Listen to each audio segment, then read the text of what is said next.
मेरे प्रिय बच्चे, आज मैं तुम्हारे लिए एक महत्वपूर्ण संदेश लेकर आया हूँ। यह संदेश सुनना तुम्हारे लिए अत्यंत आवश्यक है, इसलिए इस संदेश को किसी भी परिस्थिति में अनदेखा या बीच में छोड़ने की गलती मत करना प्रिय। इस संदेश को अंत तक ध्यानपूर्वक पूरे सुनना बच्चे, मेरे प्यारे बच्चे। मैं जानता हूँ कि तुम्हें प्रेम में बहुत निराशा प्राप्त हुई है और तुम टूट चुके हो। मैं तुम्हारे दर्द को समझ सकता हूँ, इसीलिए मैं तुम्हें एक नई किरण दिखाने के लिए ही यह संदेश लेकर आया हूँ। मेरे प्रिय, प्रेम एक ऐसा एहसास है जो तुम्हारे जीवन को सुंदर बनाता है, लेकिन कभी कभी यह हमें निराशा और दुख का सामना भी कराता है प्रिय। यदि तुम अपने जीवन में प्रेम को लेकर निराश हो गए हो, तो यह समझना जरूरी है कि हर अंधकार का अंत एक नई रोशनी से होता है प्रिय। प्रेम में आई निराशा तुम्हारे जीवन का अंत नहीं है, बल्कि यह एक सबक है जो तुम्हें यह सिखाने आया है कि सही समय पर सही व्यक्ति के साथ सही तरीके से प्रेम करना कितना महत्वपूर्ण है। याद रखो, प्रेम केवल पाने का नाम नहीं, यह एक यात्रा है जिसमें तुम अपने आप को बेहतर तरीके से समझते हो। जो चीज़ें तुम्हें तकलीफ दे रही हैं, वे तुम्हारे दिल को मजबूत बनाने और तुम्हें एक गहरी समझ देने के लिए है। हर दर्द, हर आंसू, हर हार एक नई शुरुआत की तैयारी है बच्चे। तुम अकेले नहीं हो। हर इंसान अपने जीवन में किसी न किसी मोड़ पर इस दर्द से गुजरता है, लेकिन जो लोग इस दर्द से सबक लेकर आगे बढ़ते हैं, वे अपनी कहानी को एक नया आयाम देते हैं। निराशा को अपने सपनों का अंत मत बनने दो। यह समय है खुद को संभालने का, खुद को समझने का और यह एहसास करने का कि तुम्हारे जीवन में अभी भी ढेर सारी खुशियां तुम्हारा इंतजार कर रही हैं। जो व्यक्ति तुम्हारे जीवन में नहीं टिक पाया और शायद तुम्हारे जीवन का हिस्सा बनने के काबिल ही नहीं था, तुम्हें ऐसा प्रेम मिलेगा जो तुम्हारे दिल की हर धड़कन को समझेगा, तुम्हारे हर दर्द को बांटेगा और तुम्हें वह खुशी देगा जिसकी तुमने कल्पना की है। तुम्हारे दिल में इतना प्रेम भर जाएगा उसके लिए। बस तुम अपने दिल को खुला रखो, खुद को माफ करो और यह विश्वास रखो कि तुम्हारे जीवन की कहानी अभी खत्म नहीं हुई है। यह केवल एक अध्याय था और तुम्हारे जीवन की किताब में अभी बहुत सारे खूबसूरत पन्ने लिखे जाने बाकी हैं बच्चे। इस समय को आत्म मूल्यांकन का अवसर बनाओ और खुद को इतना मजबूत और आत्मनिर्भर बनाओ कि जब अगला प्रेम तुम्हारे जीवन में आए तो वह तुम्हें संपूर्ण बना दे। याद रखो बच्चे, प्रेम केवल एक एहसास नहीं बल्कि एक शक्ति है जो तुम्हें जीवन जीने की प्रेरणा देती है। अपनी उस शक्ति को फिर से जागृत करो, क्योंकि तुम्हारी मुस्कान, तुम्हारा जीवन और तुम्हारा दिल प्रेम के लिए ही बना है। एक नई सुबह तुम्हारा इंतजार कर रही है और उस सुबह के साथ अपने जीवन में प्रेम की एक नई किरण जरूर आएगी तुम्हारे जीवन में। मेरे बच्चे, जब जीवन में प्रेम तुम्हें निराश करता है तो ऐसा लगता है जैसे हर तरफ अंधेरा छा गया है।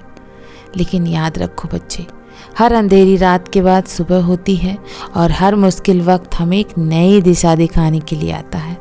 हो सकता है कि अभी तुम अपने टूटे दिल के टुकड़ों को समेटने की कोशिश कर रहे हो, लेकिन यही वक्त है जब तुम अपनी आत्मा को सबसे गहराई से समझ सकते हो। यह प्रेम में निराशा तुम्हारे लिए एक मौका है खुद को नए सिरे से जानने का, समझने का तुम्हारे जीवन में जो प्रेम था वह तुम्हारा सब कुछ नहीं था। यह केवल एक अध्याय था और किताब अभी खत्म नहीं हुई है। जो व्यक्ति तुम्हारी भावनाओं की कद्र नहीं कर सका वो तुम्हारे जीवन का हकदार नहीं था। अगर तुमने सच्चे दिल से प्रेम किया है तो तुम्हें खुद पर गर्व करना चाहिए। तुम्हारा प्रेम तुम्हारी ताकत है, तुम्हारी कमजोरी नहीं है। यह दिखाता है कि तुम किसी के लिए कितने संवेदनशील और गहरे हो। यह समय खुद से प्रेम करने का है। अपने अंदर झांको और उन सपनों को फिर से जगाओ जिन्हें शायद तुमने इस दर्द में कहीं भुला दिया था। तुम्हारा जीवन केवल एक रिश्ते तक सीमित नहीं है। तुम्हारे अंदर इतनी क्षमता है कि तुम अकेले भी अपनी दुनिया को खूबसूरत बना सकते हो। याद रखो, ब्रह्मांड के पास हर किसी के लिए खास योजना होती है। जो चीज़ें आज तुम्हारे जीवन में नहीं हैं वो केवल इसलिए क्योंकि ब्रह्मांड तुम्हारे लिए कुछ बेहतर तैयार कर रहा है।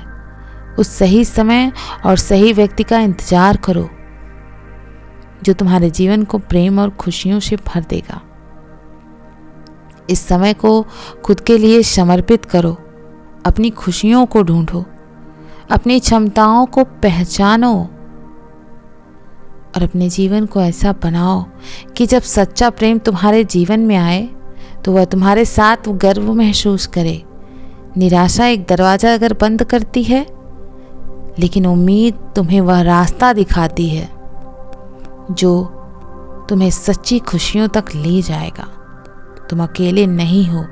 यह समय बीतेगा और इसके साथ तुम्हारी निराशा भी। अपने आप से यह वादा करो कि तुम इस दर्द को अपनी ताकत बनाओगे और अपने जीवन को एक नई दिशा दोगे। जीवन खूबसूरत है और तुम्हारी कहानी में प्रेम का एक नया अध्याय जरूर लिखा जाएगा। बस भरोसा रखो और आगे बढ़ते रहो। प्रिय मेरे बच्चे, मैं जानता हूँ कि जब तुम्हारा प्रेमी बात बात पर गुस्सा करता है या किसी भी विवाद से बचने के लिए भागने की कोशिश करता है तो यह रिश्ते के लिए एक चुनौतीपूर्ण स्थिति बन जाती है। लेकिन स्मरण रखो बच्चे, हर रिश्ते में मतभेद और मुश्किलें आती हैं और इन्हें सुलझाने के लिए धैर्य, समझदारी और प्रेम की जरूरत होती है। सबसे पहले यह समझने की कोशिश करो कि उसके गुस्से और पलायन के पीछे क्या कारण हो सकता है। कई बार इंसान का गुस्सा उसके अंदर छिपे डर, असुरक्षा या पुराने अनुभवों का परिणाम होता है। हो सकता है कि वह अपने भीतर की किसी चोट से जूझ रहा हो जो उसे तुम्हारी बातों पर तुरंत प्रतिक्रिया देने पर मजबूर कर रही हो। सबसे ज़रूरी बात यह है कि तुम उसके गुस्से का जवाब गुस्से से ना दो। शांत रहकर स्थिति को समझने और संभालने की कोशिश करो। प्रिय, जब वह शांत हो जाए तो उससे खुलकर और बिना किसी आरोप या प्रत्यारोप के बात करो। उसे यह महसूस कराओ कि तुम उसके साथ हो, उसकी परेशानियों को समझने के लिए तैयार हो और तुम इस रिश्ते को मजबूत बनाना चाहते हो। यह ज़रूरी है कि तुम उसकी भावनाओं को बिल्कुल जज ना करो, बल्कि उसकी बातों को ध्यान से सुनो। इसके अलावा मेरे प्रिय, अपने प्रेमी को यह समझाओ कि भागने से समस्याएं सुलझती नहीं हैं, बल्कि संवाद से ही यानी बातचीत से ही समाधान निकलता है। उसे यह भरोसा दिलाओ कि तुम उसकी हर बात सुनने और समझने के लिए तैयार हो। अपने रिश्ते में ऐसा माहौल बनाओ जहां वह अपनी भावनाओं को खुलकर व्यक्त कर सके। यदि उसे किसी पेशेवर मदद की ज़रूरत हो तो इसे अपनाने के लिए प्रोत्साहित करो। अपने भीतर भी यह आत्मविश्लेषण करो कि कहीं तुम उसकी भावनाओं को अनजाने में चोट तो नहीं पहुंचा रहे हो। रिश्ते में हमेशा दोनों के पक्षों की भागीदारी होती है, दोनों पक्षों की, और खुद में बदलाव लाने से चीज़ें बेहतर हो सकती हैं। बच्चे याद रखो, प्रेम केवल खुशियों का हिस्सा नहीं है, बल्कि यह कठिन समय में एक दूसरे का सहारा बनने का नाम भी है। यदि तुम इस रिश्ते को सच्चे दिल से निभाने की कोशिश करोगे तो धीरे धीरे उसका गुस्सा और भागने की आदत कम हो सकती है। धैर्य रखो, अपने प्रेमी को यह यकीन दिलाओ कि वह इस रिश्ते में सुरक्षित और समझा हुआ महसूस कर सकता है। उसका साथ दो, उसके साथ रहो, उसे माफ़ करो, आगे बढ़ो। उसके साथ या उसके बिना फैसला तुम्हारा है। सदैव खुश रहो। ओम नमः शिवाय। शुभ रात्रि।